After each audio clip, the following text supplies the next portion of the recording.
Welcome to Pratap classes. दोस्तों, Pratap classes के YouTube channel पर आपका स्वागत है। आज है 27 मई 2025 और 27 मई 2025 के जितने भी इंडिया और वर्ल्ड के जो करंट अफेयर्स के क्वेश्चन बनते हैं, आज उनका अपने डिस्कशन करेंगे। पूरा वीडियो ध्यान से देखना और लास्ट में आपसे क्वेश्चन पूछूंगा जिनके जवाब आपको कमेंट बॉक्स में देना होगा। आज अपने पढ़ेंगे जापान को पीछे छोड़कर दुनिया की चौथी सबसे बड़ी अर्थव्यवस्था कौन सा देश बन गया। विंग्स इंडिया 2026 का आयोजन किस शहर में किया जाएगा और भारत की पहली विस्टाडोम जंगल सफारी ट्रेन की शुरुआत हुई है। इनकी आज हम चर्चा करेंगे पूरे लेटेस्ट न्यूज़ के साथ में। डेली आपको सुबह ये करंट अफेयर्स की क्लास आपको मिलती है। तो सभी साथी एक बार कर दें सेशन को लाइक शेयर। सभी साथियों को गुड मॉर्निंग। सबसे पहले हम करेंगे कल के क्वेश्चनों को रिवाइज। कल हमने पढ़ा 24 मई 2025 को भारत मंडपम नई दिल्ली में आयोजित नीति आयोग की 10वीं गवर्निंग काउंसिलिंग बैठक की अध्यक्षता किसने की? मोदी जी ने। 23 मई 2025 को नई दिल्ली स्थित भारत मंडपम में आयोजित rising north east investment summit 2025 का उद्घाटन किसने किया? मोदी जी ने। 19 मई 2025 को किस देश ने औपचारिक रूप से न्यू डेवलपमेंट बैंक एनडीबी की सदस्यता ग्रहण की? तो ये की है अल्जीरिया ने। 22 मई 2025 को किस देश ने यूराइस नामक वैश्विक मंच को आधिकारिक रूप से लॉन्च किया? तो ये किया है सऊदी अरब ने। 2024-25 सीरी ए सीजन के अंतिम मुकाबले में नापोली ने किस टीम को हराया? कैलियारी को। 23 मई 2025 को नई दिल्ली में मत्स्य सचिव सम्मेलन 2025 और जल कृषि में प्रौद्योगिकी और नवाचार के उपयोग पर राष्ट्रीय कार्यशाला का आयोजन किस मंत्रालय ने किया? तो ये मत्स्य पालन, पशुपालन और डेयरी मंत्रालय ने इसका आयोजन किया है। तो ये थे कल के क्वेश्चनों का रिवाइज हमने कर लिया। कल शाम को आपको टेस्ट भी मिल चुका है और वीकली टेस्ट भी आपको मिल चुका है। जो संडे के दिन आपको वीकली क्लास मिली थी उसका टेस्ट मिल गया और कल 26 मई को जो क्लास मिली थी उसका टेस्ट और उसकी पीडीएफ भी आपको मिल चुके हैं। तो वार्षिकरण 2025 आप टेस्ट सीरीज ज्वाइन कर लेना। प्ले स्टोर से प्रताप क्लासेस का ऐप डाउनलोड करके वहाँ पर ये टेस्ट सीरीज चल रही है मात्र 50 रुपये में, जिसमें आपको डेली टेस्ट, वीकली, मंथली और 2024 का फ्री के अंदर आपको करंट इसके अंदर दिया जा रहा है। पीडीएफ का आप प्रिंट निकाल के अच्छे तरीके से आप अध्ययन कर सकते हो। और कल आपने टेलीग्राम पे देखा होगा यूपीएससी प्री का एग्जाम हुआ था और मैंने क्वेश्चन आपको टेलीग्राम पे पूरी प्रूफ के साथ में मैंने दे दिया किस प्रकार के प्रश्न आ रहे हैं, किस महीने से क्वेश्चन आ रहे हैं। तो आप नतीजा देख सकते हो, कल मैंने टेलीग्राम पे डाल दिया है। टेलीग्राम ग्रुप आप जरूर ज्वाइन करें ताकि आपको हर सूचना, हर जो करंट का क्वेश्चन है, हर करंट की न्यूज है वो आपको अपडेट मिलती रहे। करते हैं स्टार्ट आज की क्लास। सभी साथी एक बार कर दें सेशन को लाइक शेयर। पहला क्वेश्चन आपके सामने बड़ा ही गजब का प्रश्न है और इकोनॉमिक का प्रश्न। भारत ने हाल ही में किस देश को पीछे छोड़कर दुनिया की चौथी सबसे बड़ी अर्थव्यवस्था का दर्जा प्राप्त कर लिया है? इतने दिन पढ़ते आ रहे थे कि वर्तमान में भारत 5वीं सबसे बड़ी अर्थव्यवस्था है और जल्द ही ये दुनिया की चौथी सबसे बड़ी अर्थव्यवस्था बनने वाला है, लेकिन अब आपका इंतजार हुआ ख़त्म। तो भारत अब हाल ही में किस देश को पीछे छोड़कर दुनिया की चौथी सबसे बड़ी अर्थव्यवस्था का दर्जा प्राप्त किया? तो ये छोड़ा है पीछे किसको? जापान को। किसको? जापान को पीछे छोड़कर अब भारत दुनिया की चौथी सबसे बड़ी अर्थव्यवस्था बन चुका है। ये अपने अब ये भारत 4 नंबर पे आ चुका है। देखो, भारत ने जापान को पीछे छोड़कर दुनिया की चौथी सबसे बड़ी अर्थव्यवस्था का दर्जा प्राप्त किया है। ये पॉइंट याद रखना। इसके बाद में अगर जीडीपी की बात करें, यानी कि सकल घरेलू उत्पाद की बात करें, तो भारत की जीडीपी अब 4 ट्रिलियन अमेरिकी डॉलर से अधिक हो चुकी है। यानी कि दुनिया की चौथी सबसे बड़ी अर्थव्यवस्था भारत बन चुका है। किसको पछाड़कर? जापान को पछाड़कर। और भारत की जीडीपी अब कितने ट्रिलियन डॉलर होगी? 4 ट्रिलियन अमेरिकी डॉलर से अधिक हो चुकी है। इससे पहले स्थान भारत अब अमेरिका, चीन और जर्मनी के बाद चौथे स्थान पर है। सबसे टॉप पर अमेरिका है, 2 नंबर पे चीन है, 3 नंबर पे जर्मनी है और चौथा स्थान आ गया भारत का। और अंतर्राष्ट्रीय मुद्रा कोष के अनुसार भारत आने वाले 2 वर्षों तक दुनिया की सबसे तेजी से बढ़ती बड़ी अर्थव्यवस्था बना रहेगी। यानी कि जल्द ही आने वाले 2 वर्षों के अंदर भारत है वो जर्मनी को भी पछाड़कर दुनिया की तीसरी सबसे बड़ी अर्थव्यवस्था बनने वाला है। तो अब ने जापान को पीछे छोड़ दिया और जल्द ही अब जर्मनी को भी पीछे छोड़कर दुनिया की तीसरी सबसे बड़ी अर्थव्यवस्था बनेगा। तो ये याद रखना अच्छे तरीके से, सारे point to point. Wings India 2026 का आयोजन किस शहर में किया जाएगा? विंग्स इंडिया 2026 का आयोजन किस शहर में किया जाएगा? इसका आगामी होगा जनवरी 2026 के अंदर इसका आयोजन होगा। जनवरी 2026 के अंदर इसका आयोजन होगा हैदराबाद के अंदर। कहाँ पर किया जाएगा? विंग्स इंडिया 2026 का आयोजन किस शहर में किया जाएगा? हैदराबाद के अंदर किया जाएगा। तो कार्यक्रम का नाम विंग्स इंडिया 2026। प्रकृति भारत के नागरिक उड्डयन क्षेत्र का द्विवार्षिक, हर 2 साल में एक बार ये कार्यक्रम आयोजित होता है। ये कार्यक्रम आयोजित होता है और जो कार्यक्रम में विजेता होता है उनको पुरस्कार भी दिया जाता है। तारीख याद रखना 28 से 31 जनवरी 2026। स्थान याद रखना बेगमपेट हवाई अड्डा हैदराबाद में इसका आयोजन होगा। भारत सरकार का नागरिक उड्डयन मंत्रालय इसके अंदर संस्था है। एक है भारतीय विमानपत्तन प्राधिकरण और दूसरा है फिक्की यानी कि federation of Indian chambers of commerce and industry. तो फिक्की के सहयोग से भारतीय विमानपत्तन प्राधिकरण और भारत सरकार का नागरिक उड्डयन मंत्रालय, इन तीनों के सहयोग से इस कार्यक्रम को आयोजित किया जाएगा। तो कहाँ पर है? बेगमपेट हवाई अड्डा हैदराबाद के अंदर।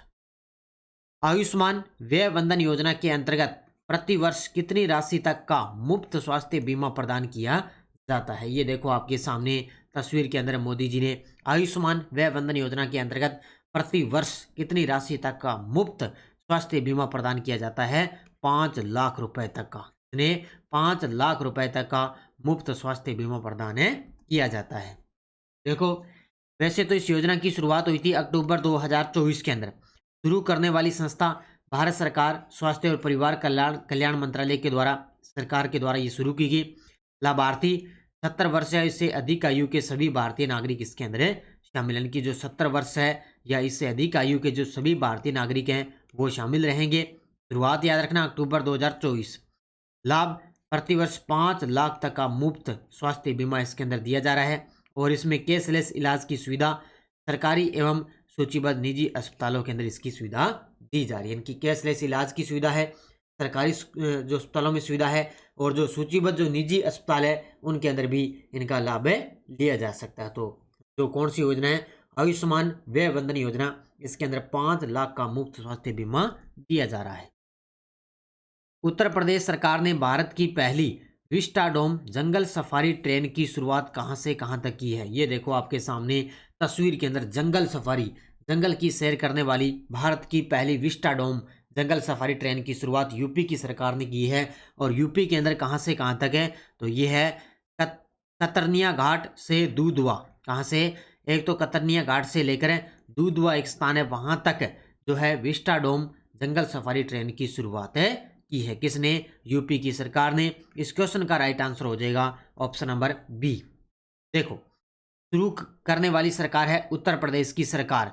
26 मई 2025 ये है भारत की पहली विस्टाडोम जंगल सफारी ट्रेन। क्या नाम है? विस्टाडोम जंगल सफारी ट्रेन। मार्ग रहेगा दूधवा टाइगर रिजर्व से कतरनिया घाट वन्य जीव अभ्यारण्य तक। कहाँ पर रहेगी? दूधवा टाइगर रिजर्व से कतरनिया घाट वन्य जीव अभ्यारण्य तक। और कुल दूरी कितनी रहेगी? 107 किलोमीटर। कितनी रहेगी? 107 किलोमीटर। और जो यात्रा की अवधि रहेगी वो लगभग 4 घंटे के आसपास रहेगी। तो बड़ा गजब का प्रश्न है क्योंकि भारत की पहली विस्टाडोम जंगल सफारी ट्रेन की शुरुआत की है यूपी की सरकार ने। सागर भवन और पोलर भवन का उद्घाटन किसने किया है? सागर भवन और पोलर भवन, क्या बात है भी। ये देखो आपके सामने अपने जो केंद्रीय मंत्री है डॉक्टर जितेंद्र सिंह, उन्होंने सागर भवन और पोलर भवन का उद्घाटन किया है। उत्तर क्या हो जाएगा? Option number B, doctor Jitendra Singh है। देखो मुख्य तथ्य, उद्घाटनकर्ता याद रखना point to point doctor Jitendra Singh ने। स्थान गोवा के अंदर स्थित राष्ट्रीय ध्रुवीय एवं महासागर अनुसंधान केंद्र। कहाँ पर उद्घाटन किया? गोवा के अंदर एक स्थान है राष्ट्रीय ध्रुवीय एवं महासागर अनुसंधान केंद्र के अंदर इन 2 परिसरों का उद्घाटन किया गया, सागर भवन और पोलर भवन का। यह उद्घाटन जो राष्ट्रीय ध्रुवीय और महासागर अनुसंधान केंद्र की सिल्वर जुबली यानी कि 25वीं वर्षगांठ के अवसर पर इन 2 परिसरों का उद्घाटन किया गया है।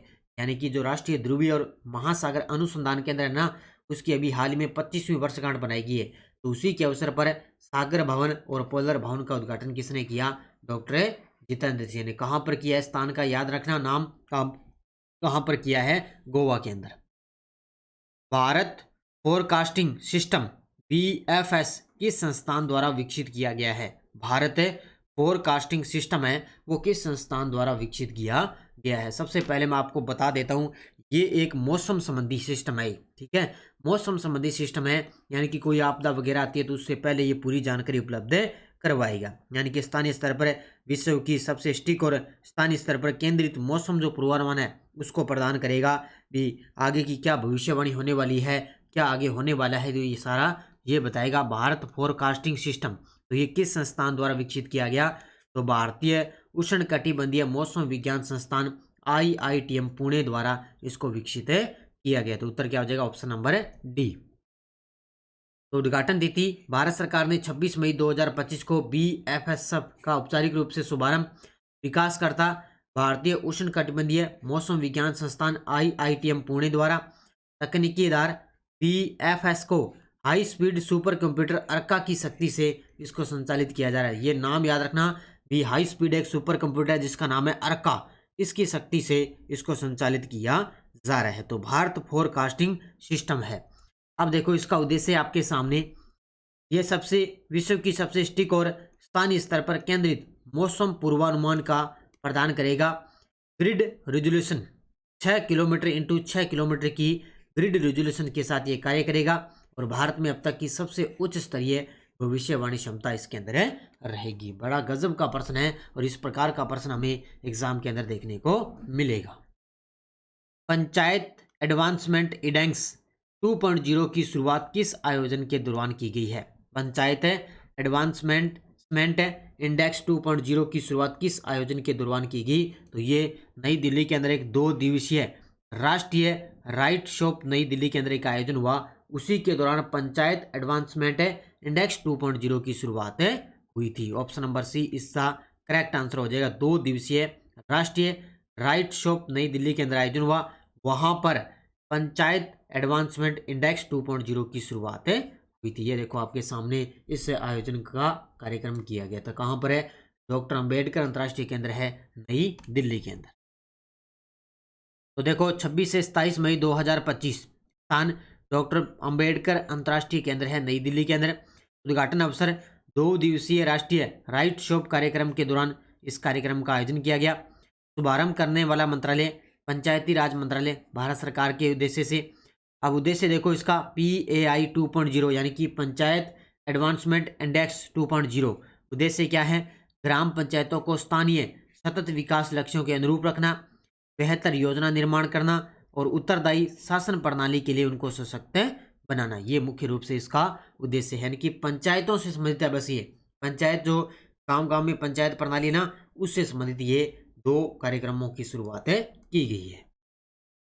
भारत निर्वाचन आयोग ने मतदान प्रक्रिया को अधिक सुव्यवस्थित और मतदाताओं के अनुभव को बेहतर बनाने के उद्देश्य से कौन कौन से 2 महत्वपूर्ण सुधारों की घोषणा की है? ये लीजिए, जब निर्वाचन आयोग की बात आई है तो मतदान प्रक्रिया को अधिक सुव्यवस्थित और मतदाताओं के अनुभव को बेहतर बनाने के उद्देश्य से कौन सी 2 पहलों की शुरुआत की? तो वो की है, एक तो है मोबाइल जमा सुविधा और एक है चुनावी प्रचार मानदंडों का युक्तिकरण। यानी कि अब जो चुनाव होंगे तब क्या है, जब कोई वोट डालने जाएगा तो उसको क्या करना पड़ेगा? मोबाइल अपना जमा करवाना पड़ेगा। तो मोबाइल जमा सुविधा रहेगी और चुनावी जो प्रचार है जो उन मानदंडों का है उनका युक्तिकरण किया जाएगा। उत्तर क्या हो जाएगा? Option number 1। तो 23 मई 2025 को भारत निर्वाचन आयोग ने 2 नई मतदान दिवस सुधारों की घोषणा की। एक तो मतदान केंद्रों के बाहर मोबाइल जमा सुविधा की व्यवस्था रहेगी और एक प्रचार मानदंडों का पुनर्गठन जो जन प्रतिनिधित्व अधिनियम 1951 और चुनाव संचालन नियम 1961 के अनुसार रहेगा। यानी कि जो प्रचार वगैरह करते ना उनके अंदर भी ज़्यादा उन पर भी प्रतिबंध रहेगा। तो ये 2 सुविधाएं निर्वाचन आयोग द्वारा की गई है। अब देखो आपके सामने 1 लाइनर करंट। पहला है, Karnataka shops and theatres limited ने प्रसिद्ध अभिनेत्री तमन्ना भाटिया को 2 वर्षों के लिए अपना ब्रांड एम्बेसडर नियुक्त किया। यानी कि कर्नाटक जो शॉप्स एंड डिटर्जेंट्स लिमिटेड है उसने प्रसिद्ध अभिनेत्री है तमन्ना भाटिया जिसको 2 वर्षों के लिए अपना ब्रांड एम्बेसडर बनाया। दूसरा है, भारत के समुद्री निर्यात क्षेत्र में एक महत्वपूर्ण विकास के तहत राम मोहन MK को समुद्री उत्पाद निर्यात विकास प्राधिकरण का नया निदेशक नियुक्त किया गया। यानी कि जो समुद्री उत्पाद निर्यात विकास प्राधिकरण है उसका नया निदेशक किसको नियुक्त किया गया? राम मोहन MK को नियुक्त किया गया है। बस ये पॉइंट सीधा सीधा याद रखना है। वन लाइनर, ये टेलीग्राम ग्रुप है, कोई सूचना आती है, कोई लिंक आता है, और कल मैंने UPSC प्री के अंदर पूछे गए क्वेश्चन है उसकी पूरी फैक्ट, पूरे डिटेल मैंने आपको टेलीग्राम पर डाल दिया। प्रताप क्लासेस नाम से टेलीग्राम ज्वाइन कर लेना। वीडियो के डिस्क्रिप्शन में भी टेलीग्राम का लिंक है, वहां पर भी आप ज्वाइन कर सकते हो। पिछले वीडियो क्वेश्चन क्या था? वर्ष 2025 में अंतर्राष्ट्रीय बुकर पुरस्कार किस भारतीय लेखिका को उनकी लघु कथा संग्रह हार्ट लैम्प के लिए प्रदान किया गया? तो ये किया गया भानु मुश्ताक को। बहुत सारे विद्यार्थियों ने बड़े गजब के जवाब दिए, उन सभी को बहुत बहुत शुभकामनाएं। अब देखो क्वेश्चन फॉर यू, निशानेबाज कनक ने किस देश में आयोजित अंतर्राष्ट्रीय निशानेबाजी खेल महासंघ जूनियर विश्व कप में भारत को पहला स्वर्ण पदक दिलाया? भारत, जर्मनी, फ्रांस, रूस? का जवाब आपको कमेंट में देना है। तो ये थी आज की अपनी क्लास। अच्छे तरीके से पढ़ो, मेहनत करो, और 2.0 बुक अपनी बाजार के अंदर उपलब्ध है, ये ले आना। और राजस्थान पुलिस की करंट की अपनी टेस्ट सीरीज चल रही है, और 15 मेगा टेस्ट भी आपको दिए जा रहे हैं। इनके टेस्ट आज से अपलोड हो जाएंगे। और भारत राजस्थान चतुर्थ श्रेणी कर्मचारी और ड्राइवर वाहन चालक के लिए भारत राजस्थान की टेस्ट सीरीज चल रही है। ये पटवार के लिए भी ले सकते हो, साथ ही है ये पटवार के लिए भी आप ये टेस्ट सीरीज आप ले सकते हो। ठीक है, तो ये थी आज की अपनी क्लास। से पढ़ो, और वीडियो को जाते जाते सभी विद्यार्थी करेंगे लाइक शेयर। लगातार आपको क्लासें मिल रही है, टेस्ट वगैरह आपको मिल ही रहा है, और ये अपनी वार्षिक करंट है, ये आप जरूर ज्वाइन कर लेना। इसमें आपको डेली टेस्ट मिलता है और डेली PDF आपको मिलती है मात्र 50 रुपए। ठीक है, धन्यवाद। जय हिंद, जय भारत, जय राजस्थान।